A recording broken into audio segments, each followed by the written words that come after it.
sharing and portability of information that will enhance health service delivery and improve efficient use of resources. The enactment and implementation of the Act and the digitization agenda will deliver on the promise to integrate ICT to enhance telemedicine and health management information systems. Apart from the 4 laws, the Ministry of Health has put in place various policies and strategies to actualize strengthening of local manufacturing of health products and technologies to have at least 50% of medicines on the Kenya Essential Medical List produced locally, ensuring procurement mechanisms guarantee value for money and provide advantage of economies of scale. Our mission is clear: to build a healthcare sector that is a shining example to the world, with healthcare workers in the right numbers who are motivated, well supported, and inspired to deliver their best. Together, we will ensure that every Kenyan has access to quality health services when they need it, regardless of their background or financial circumstances. I acknowledge the Ministry of Health, Safaricom, the World Health Organization, UNICEF, UN Program on HIV/AIDS, and United Nations Population Fund, the Danish International Development Agency, the United States government, the World Bank, Children Investment Fund Foundation, Academic Model Providing Access to Healthcare, Medic Mobile, US President's Emergency for AIDS Relief, and AMREF Kenya, among others, for their immense support. I request that we clap for these great partners of our healthcare delivery system. Kenyans have deliberately rejected ideas and programs that limit our productivity, waste our resources, and delay our takeoff. This is why our focus on effectively lowering the cost of living is based on increased agricultural productivity and expanding land and other resources for production. We have rolled out an agricultural support program that has provided farmers with access to fertilizer, affordable credit, and extension services. By end of July, we had distributed 3.5 million bags of region-specific crop fertilizers in 41 counties to registered farmers, working with county governments for last-mile delivery. For the first time in Kenya, fertilizer was distributed on the basis of acreage and the crops that farmers produce via a digital e-voucher platform. The results of this program are evident across Kenya. We have placed over 200,000 acres under cultivation, which is more than last year. We are looking forward to a bountiful 44 million bags from the long rain season and 61 million bags overall for both seasons, marking an impressive increase of over 40% in relation to last year. Fertilizer support for the short range crop is now available at National Cereals and Produce Board depots for regions that planned in this season, including central Kenya, eastern and western parts of the country. I urge all unregistered farmers to use this opportunity to register so that they can benefit from the support of fertilizer for all their crops, whether it is tea, coffee, sugarcane, macadamia, avocados, and all the other crops that are engaged with our farmers. To reduce our national edible oil import bill, which currently stands at $1 billion annually. The government is supporting sunflower cultivation by distributing 600 metric tons of seed to farmers in partnership with counties in eastern, western Nyanza regions during these short rains. It is important that we are working with counties on other oil crops to deliberately reduce our import bill on oil and edible oil requirements for our country. When we came into office in September last year, only 320 government services were available online. Today, there are more than 13,000 services, and we expect to onboard all services by the end of this year. This has increased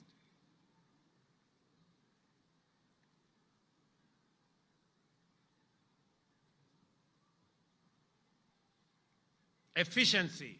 This has increased efficiency in service delivery, revenue collection, and enhanced accountability of government services and revenues.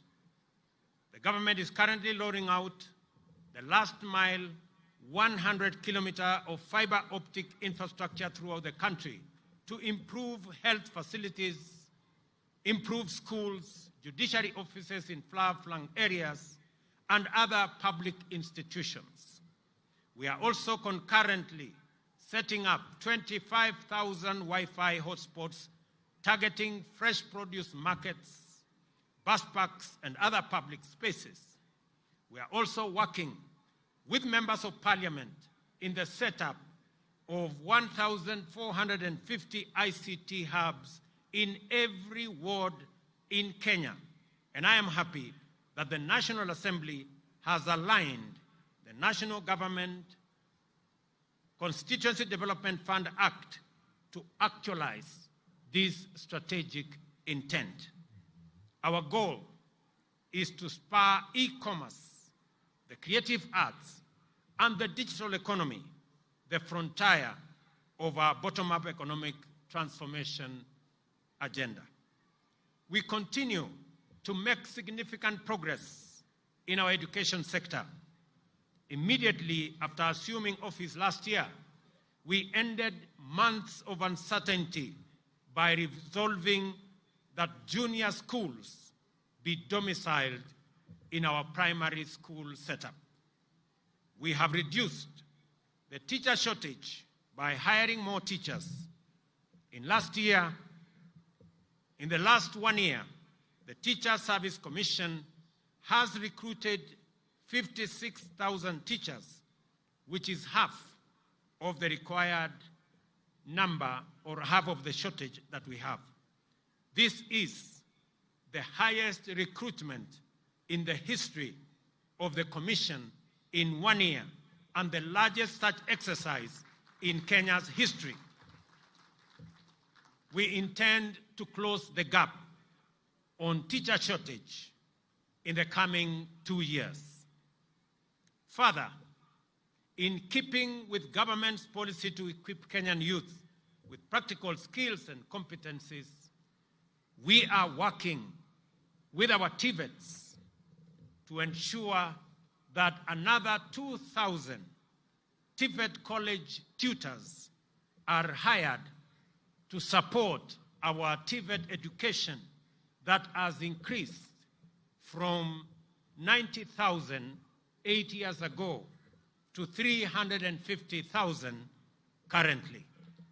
I am also happy to note that we have concluded with the government of China the supply of equipment for another 70 technical training colleges in Kenya that will ensure that more young people have access to gadgets and tools that will improve their acquisition of knowledge and skills to be able to be job ready as we march forward into the future.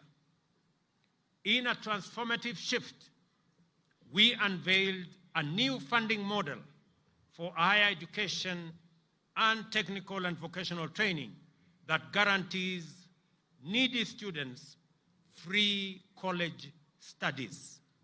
The funding comprises government scholarship, government loans and bursaries, and household support.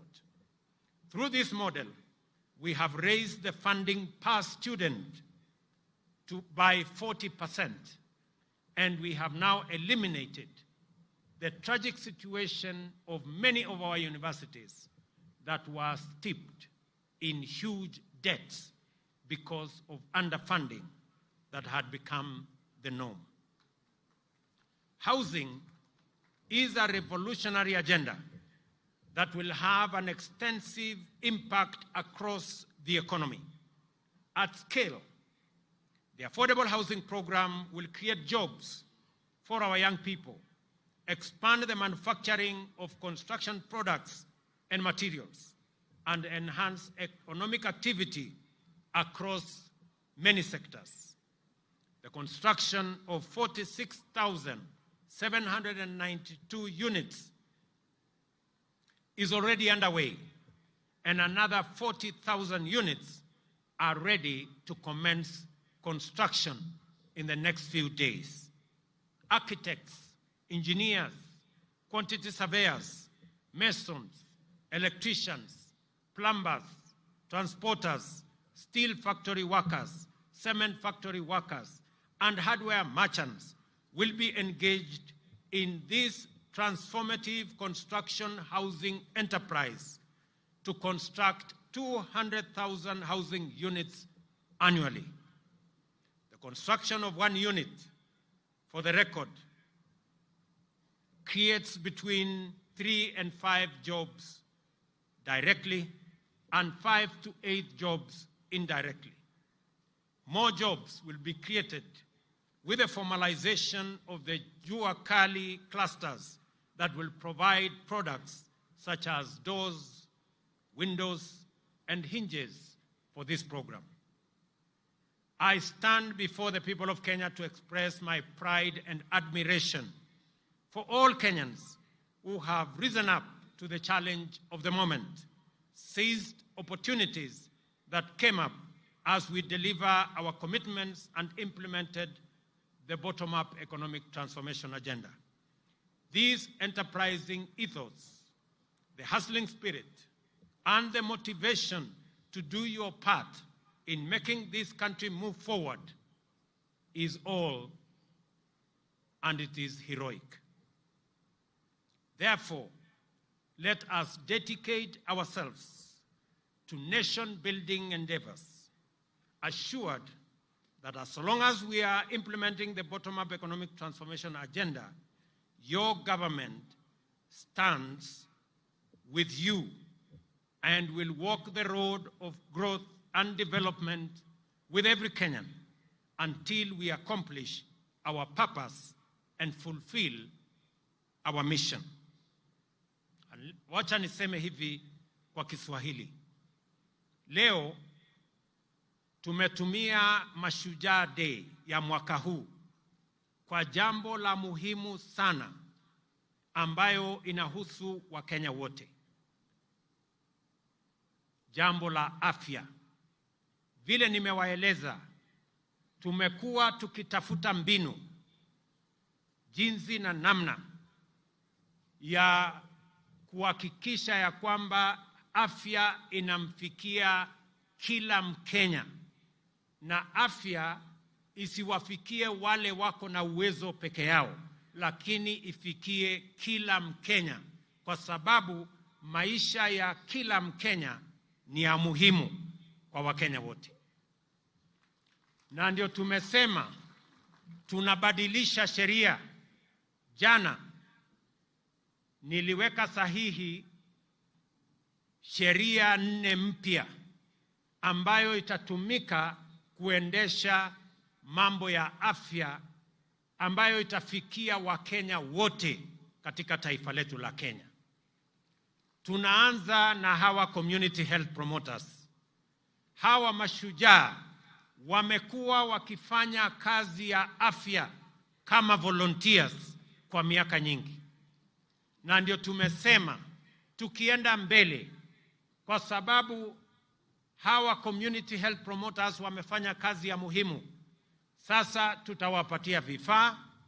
Jambo la pili, tutahakikisha ya kwamba watapata malipo kwa kazi mzuri wanayofanya kwa afya katika taifa letu la Kenya.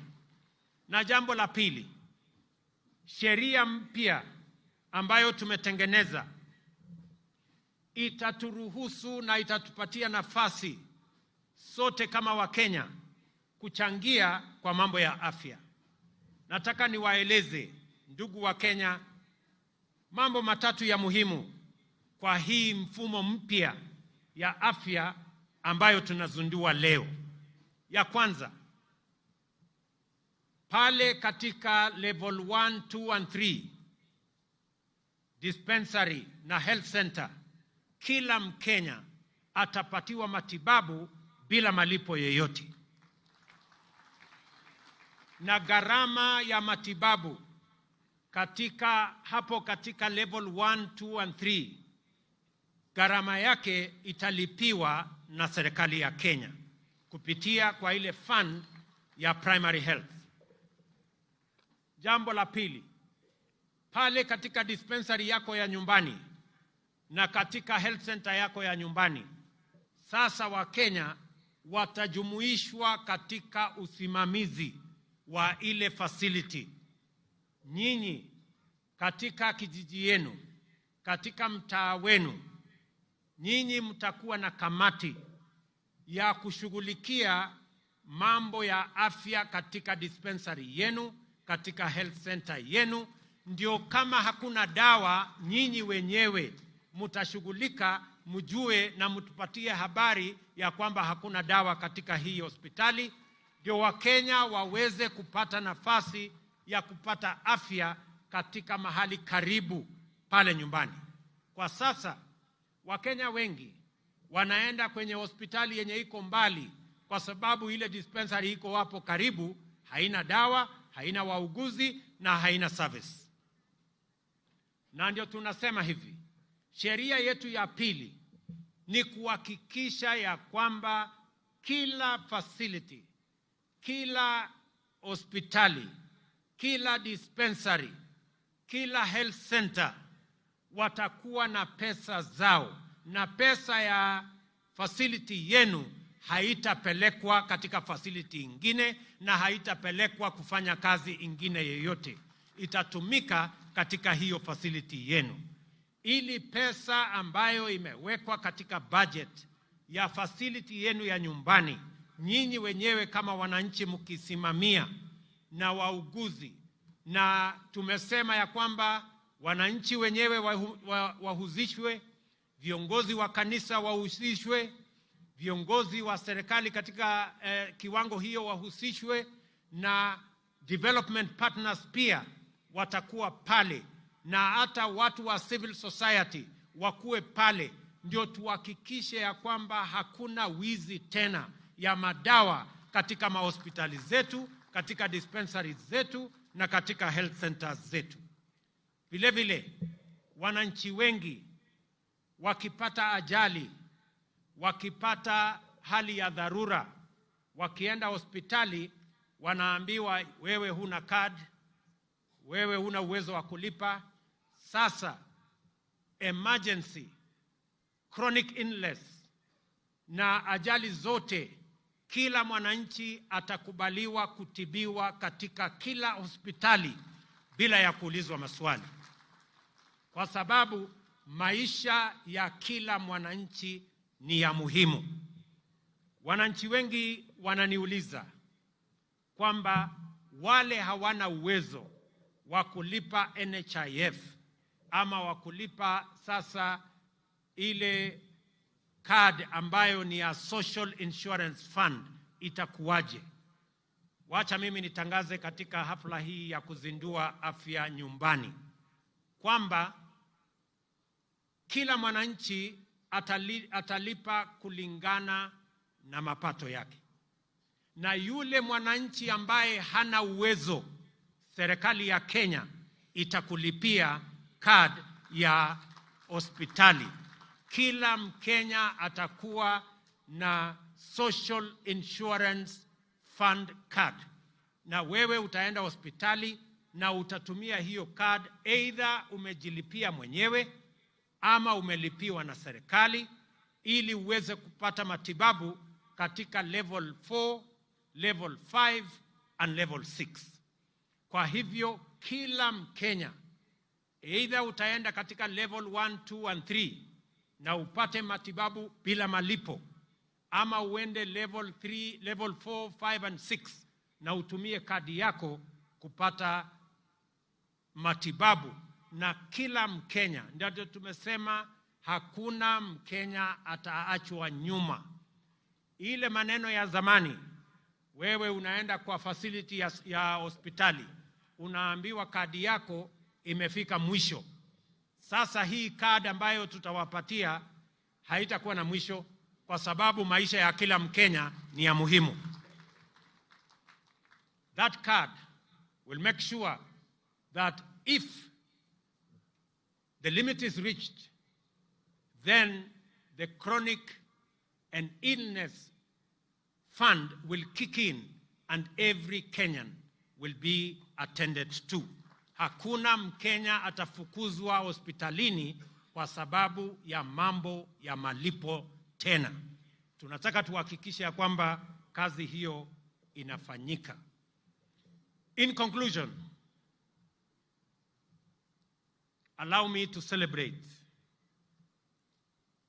Kiprugut Chumo, the first Kenyan to win an Olympic medal, the first to win an Olympic medal by renaming this Kericho Green Stadium after him. I think he deserves it. Let me also say, for the people of Kericho, thank you very much kwa kutukaribisha katika mji wenu wa Kericho. Kwa niaba yangu, wacha mimi nirudie.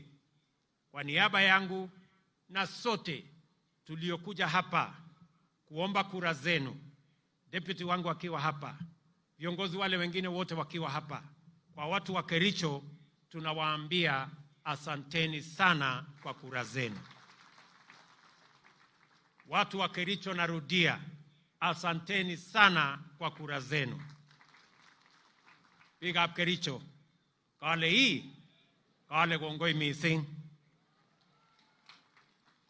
Jambo la pili, hapa Kericho, mimi niliwaeleza pale mbele ya kwamba mji wa Kericho hauna ardhi ya kufanya extension. Hapa Kericho imesongamana sana. Hii Kericho town ni town ndogo kwa sababu hakuna expansion program. Mimi nataka nitangaze ya kwamba nitarudi hapa mwezi ujao, kwa sababu ile ardhi ekari 1000 ambayo ilikuwa na matatizo hapa, hiyo matatizo yote sasa tumetatua kama serikali ya Kenya.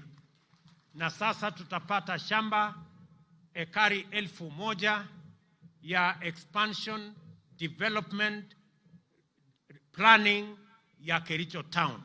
Na wale wananchi wako pale tutawapanga katika mpango yetu ya affordable housing, ili kila Mkenya apate nafasi ya kusherehekea ushujaa wa taifa letu la Kenya.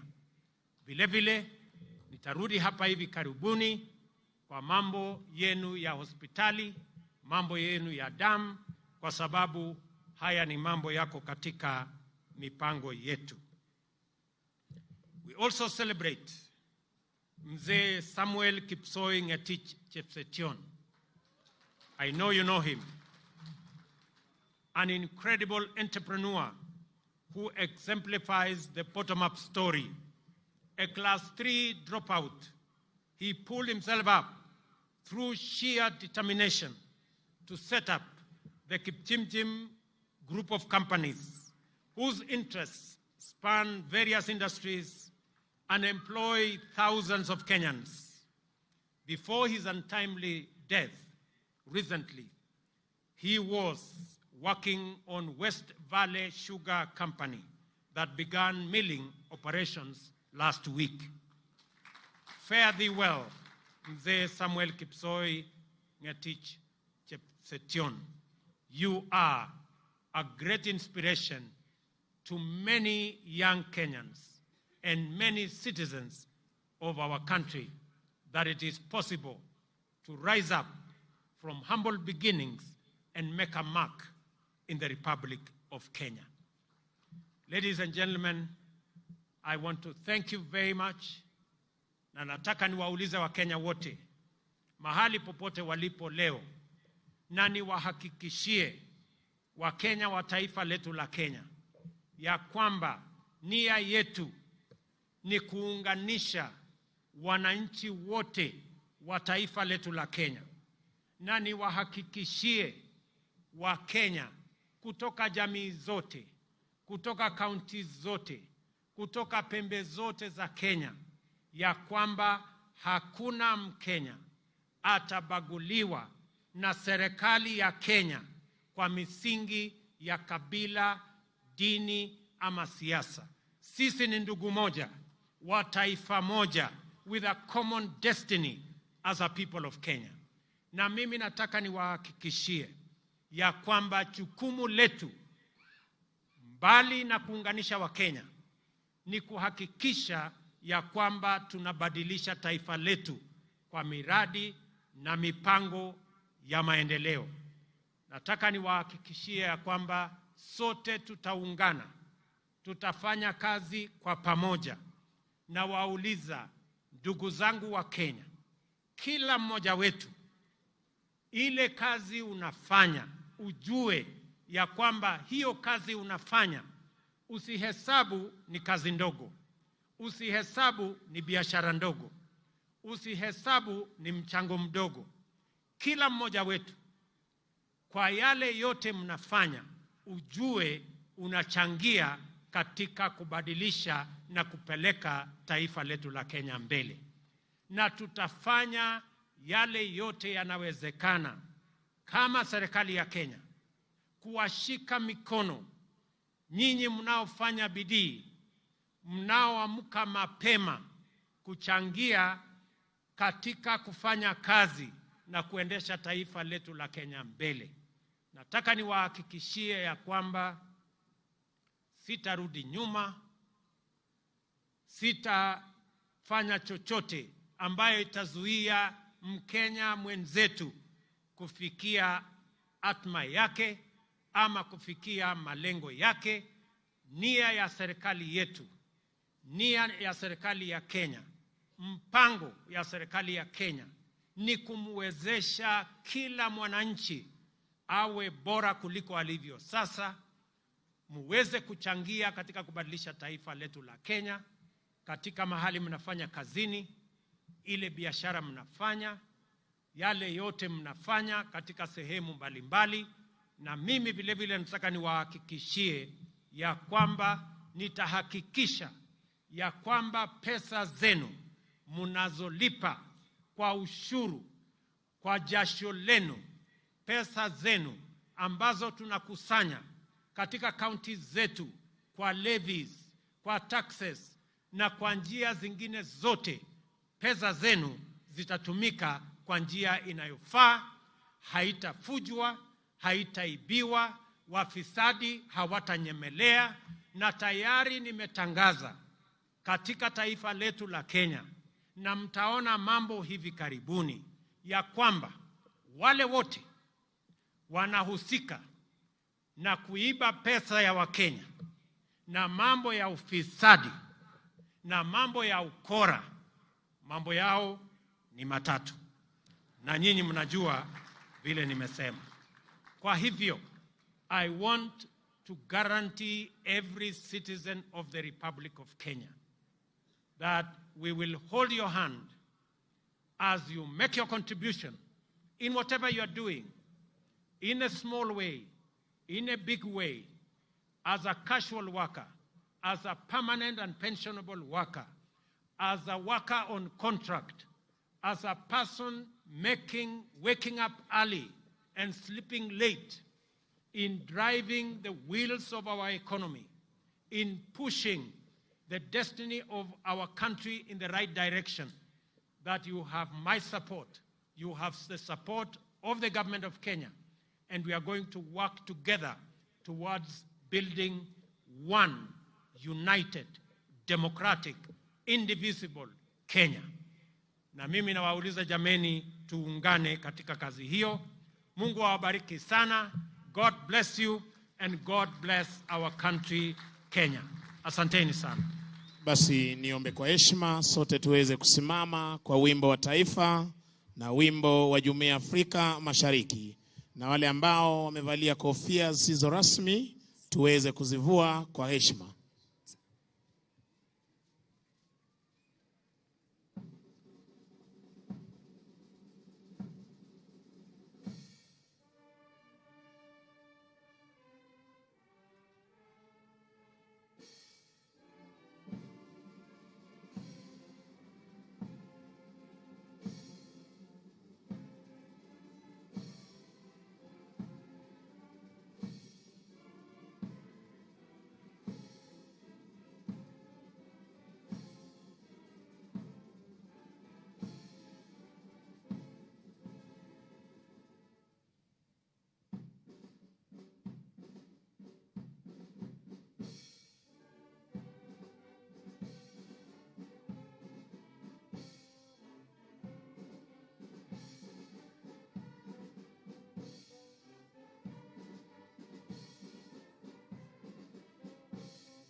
Basi nimlete mwenzangu aweze kutupa itifaki ya kufumukana mahali hapa. Kwako Gitone.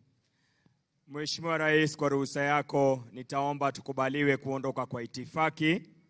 Wananchi tuwe watulivu ili tuweze kuwapisha viongozi wetu kuondoka. Nafasi hii nitaomba nimwalike Mheshimiwa Rais Daktari William Samoei Ruto, Rais wa Jamhuri ya Kenya na Amiri Jeshi Mkuu wa Majeshi ya Ulinzi, pamoja na Mama Taifa Mama Rachel Ruto, wakisindikishwa na Mkuu wa Majeshi ya Ulinzi, waweze